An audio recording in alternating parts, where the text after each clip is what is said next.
Mastering is really it's a musical enhancement. Okay, it's the equivalent of if you think of photography, it would be okay. If you go into Photoshop, you take a picture. The content is already decided.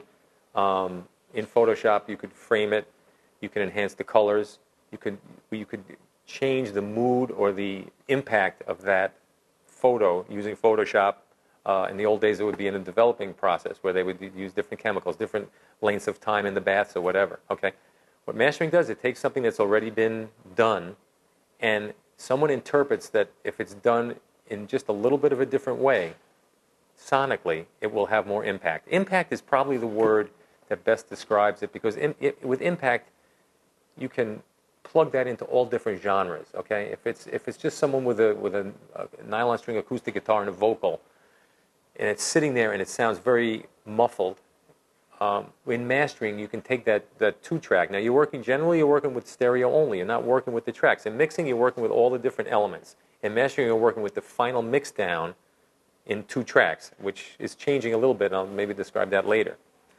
And you're taking those 2 tracks, and with the equipment that we have and the ears that we have, we can do this impact enhancement on that music, no matter what it is. Okay, if it's a jazz album, maybe the acoustic bass player was recorded okay but not great, and his part is intrinsic to that, but somehow in the mixing they didn't quite get there. You know, I'm kind of like a judge, but I'm a judge that can kind of criticize and judge, but also move it to the next level. This is why people will come from all different parts of the world and use us, or sense them from all parts of the world, because they send you something finished and you send something back that sounds the same but it sounds better.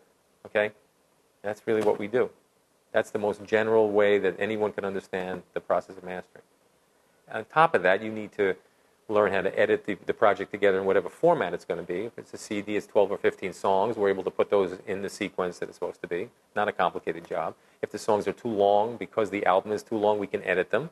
Okay, so we were all expert editors, and we can offer advice on editing.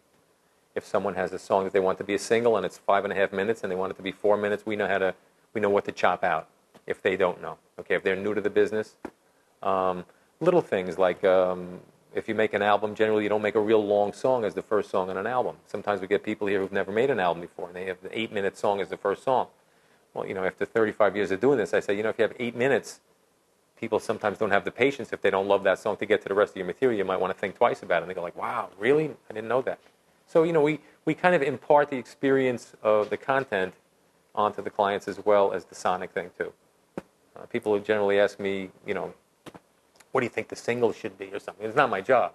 But because I've been around it so long, I can give little bits of advice on things that are not necessarily have to do with what we do. You kind of look at it you could look at it in reverse. Okay, if an album is not mastered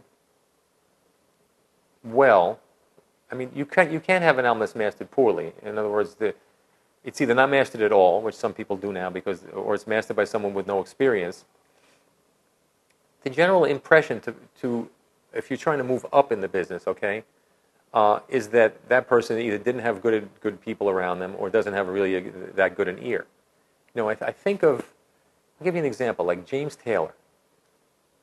Why, I have no idea, because in the very beginning, his albums always sounded great. Every James Taylor album from the very first album always sounded great. There hasn't been one that didn't sound great, okay? But there are artists that come out with albums that just sound just horrible. I mean, for instance, Oasis. Oasis is a phenomenal band, but mastering engineers will look at their work and go like, what were they thinking? I mean, it's just impossible to listen to this really loud. Great sound, great impact, but somehow the mastering, not quite right. Okay.